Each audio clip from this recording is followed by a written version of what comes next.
भी अभी तक टेस्ट हुए हैं एलन के सबसे ज़्यादा इजी केमिस्ट्री इसी पेपर में मुझे तो फील हुई। क्वेश्चन मुझे लग रहा था कि ये तो सही होंगे ही, वो क्वेश्चन गलत हुए हैं। अब मैं आपको बताती हूँ कि एग्जैक्टली मेरे मार्क्स कैसे इतने इंक्रीज़ हो गए। मतलब hello, welcome to my YouTube channel. और जैसा कि आपको पता है, इस वीडियो में मैं अपना स्कोर बताने वाली हूँ इस हफ्ते मैंने जितने भी टेस्ट दिए हैं उन सब का। और आज जो एलन का मेजर टेस्ट 10 था उसका एनालाइज भी करेंगे हम लोग कि कैसा आया था कैसा नहीं आया था।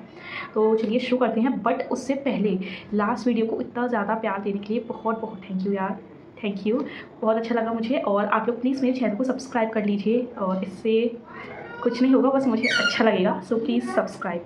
तो लेट्स गेट स्टार्टेड।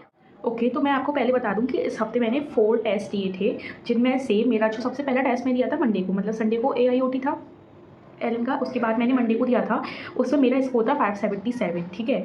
और उसके बाद मैंने दिया था वेंसडे को, तो उसमें स्कोर था मेरा 545। एंड जो मैंने दिया था ये सैटरडे को, इसमें मेरा स्कोर था 590, ठीक है।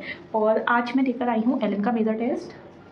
तो आज मैंने दिया ये वाला एलन का मेजर टेस्ट। एंड पहले मैं इसको आपको बता देती हूँ कि पेपर कैसा आया था, उसके बाद मैं अपना स्कोर भी बता दूँगी। तो देखो, बायो जो थी वो वैसे तो ईजी ही थी, बट थोड़ी सी लेंथी लगी मुझे। मतलब वैसे मैं बायो अपनी 45 मिनट में कर लेती हूँ, ज़्यादा से ज़्यादा 45 मिनट में कर ही लेती हूँ। बट आज मुझे लग गए थे आई थिंक 55 मिनट्स तो लगे थे, और OMR भरी नहीं थी मैंने, एंड में भरी थी आज मैंने OMR।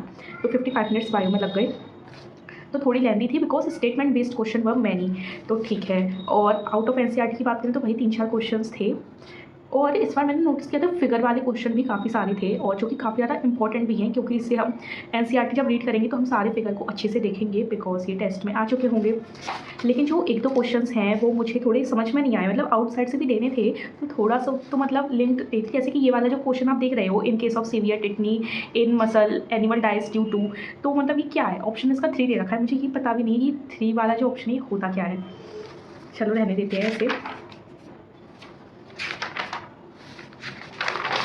एंड गाइस, और ये जो क्वेश्चन नंबर 145 है, ये जो डायग्राम आइडेंटिफाई करना है मुझे, ये मतलब कॉलम ना रहे, ये तो चलो ऑप्शन से पता चल गया, चारों ही कॉलम ना रहे। बट फिर मुझे इसका कुछ नहीं पता था, तो मैंने इसे छोड़ना ही सही समझा। छोड़ो इसे। एंड ये जो क्वेश्चन नंबर 132 है, ये मतलब कोई इसको सीट कोड क्यों लिखेगा? मतलब मैं जब इसे देख रही हूँ तो मैं ये सोच रही हूँ मैंने क्या सोच के इसमें सीट कोड किया होगा। आई डोंट नो, पागल हो जाती हूँ मैं कभी कभी। तो ये जो क्वेश्चन नंबर 106 है, इसमें which is not recycled in an ecosystem, इसका आंसर इन्होंने, आप होते तो आप क्या लगाते? मतलब इन्होंने इसका आंसर एनर्जी क्या सोच के कराया? मुझे तो इसमें लॉजिक नहीं समझ में आया, और आंसर की में इसका आंसर भी नहीं है। एनर्जी तो मतलब रिसाइकिल होती है ना, मतलब 10% देते जाते हैं, तो शायद जो हीट लॉस हो जाती है, तो वो पता नहीं, आई डोंट नॉट नो कि इसमें क्या। तो मैंने इसे छोड़ दिया था। तो ऐसे करके थोड़े क्वेश्चन तो ट्रिकी से भी थे, बाकी ओवरऑल ठीक था पेपर। पहले से तो मेरे मार्क्स इंक्रीज हुए हैं। देखो, पिछली बार मेरे जो मार्क्स थे बायो में वो थे 278, और इस बार मेरे मार्क्स हैं एग्जैक्टली 300। 8 क्वेश्चन तो गलत है मेरे, ठीक है, तो हो गए 320, और 4 क्वेश्चन मैंने छोड़े हैं। हाँ, तो ऐसे 300 मार्क्स बैठ रहे हैं, ठीक है। तो पहले से 20-22 मार्क्स बढ़ गए हैं, चलो ठीक है, बढ़े तो, क्योंकि पहले से तो पेपर अच्छा ही आया था, पिछला बार तो बहुत बुरा था। तो ऐसा है बायो, ठीक है। अब केमिस्ट्री देख लेते हैं। ओवरऑल केमिस्ट्री इस बार काफ़ी ज़्यादा ईजी आई थी, मतलब जितने भी अभी तक टेस्ट हुए हैं एलन के सबसे ज़्यादा ईजी केमिस्ट्री इसी पेपर में मुझे तो फील हुई, क्योंकि मेरे हाईएस्ट मार्क्स इसी में गए हैं अभी तक के। ओके, तो देखो फिजिकल केमिस्ट्री तो इस बार बहुत आसान सी आई थी। इनऑर्गेनिक में 1-2 क्वेश्चन थे जो ट्रिकी थे, और ऑर्गेनिक में भी। तो मेरी केमिस्ट्री इस बार अच्छी गई है। और आइसोमेरिज्म के ही थे पहले 2 क्वेश्चन, तो उसमें से एक मेरा वहाँ गलत हो गया। ऑर्गेनिक केमिस्ट्री के मेरे 1 क्वेश्चन गलत है, एंड इनऑर्गेनिक के में 3 क्वेश्चन गलत है, और 1 फिजिकल का। तो ऐसे मेरे 6 क्वेश्चन गलत है, तो मेरे 150, हाँ 150 मार्क्स बैठ रहे हैं केमिस्ट्री में, ठीक है। तो 150 पहले से, तो इसमें भी इंप्रूवमेंट हुआ है। पहले मेरे केमिस्ट्री में 121 या 2 ऐसे कुछ आए थे, मतलब 2 की लाइन में ही थे।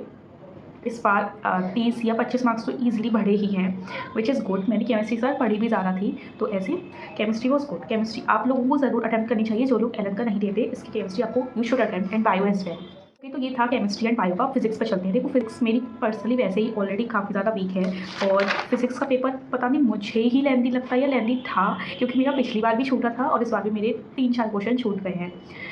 मतलब मैंने फिजिक्स के लिए 1.5 घंटा, तो 1.5 घंटे से ज़्यादा ही, 1 घंटा 40 मिनट ही बचा लिया होगा, फिर भी मेरा क्वेश्चन पेपर छूट गया।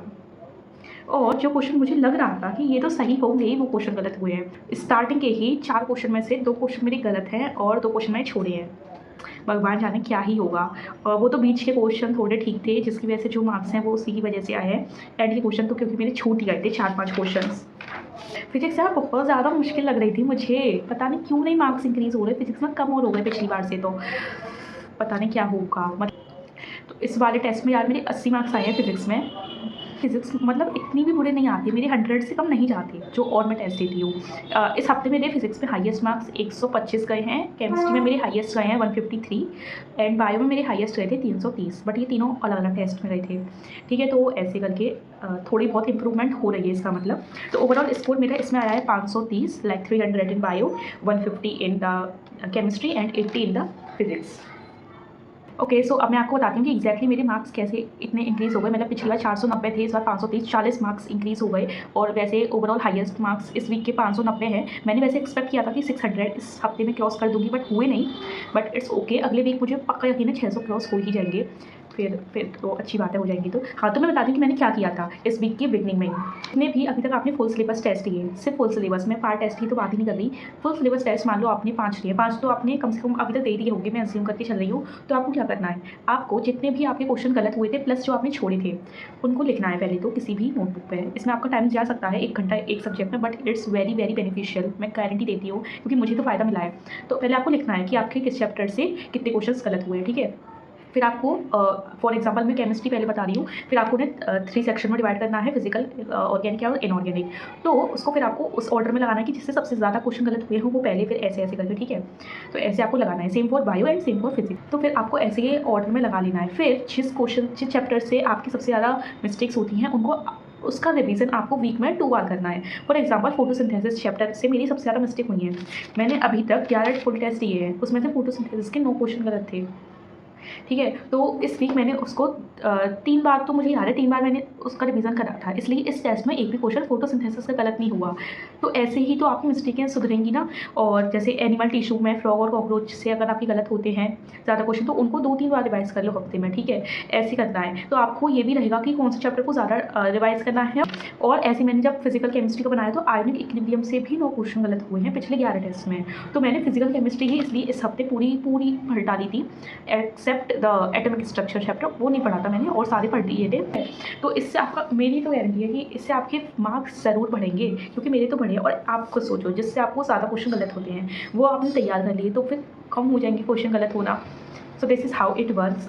आई होप इस वीडियो से आपकी थोड़ी सी हेल्प हुई होगी, और अगर आपको ये आइडिया अच्छा लगा तो प्लीज़ इस वीडियो को एक लाइक ज़रूर कर देना। Okay, so I will see you on the next Sunday. और अब से 20 दिन बचे हैं नीट के लिए, तो पूरी जी जान लगा दो यार, बहुत पढ़ाई करो यार अपने। अगर आप अभी 7 घंटे पढ़ रहे हो तो अपने 2 घंटे और बढ़ा दो, सच्ची में आपको असर दिखेगा ज़्यादा टाइम पढ़ने का।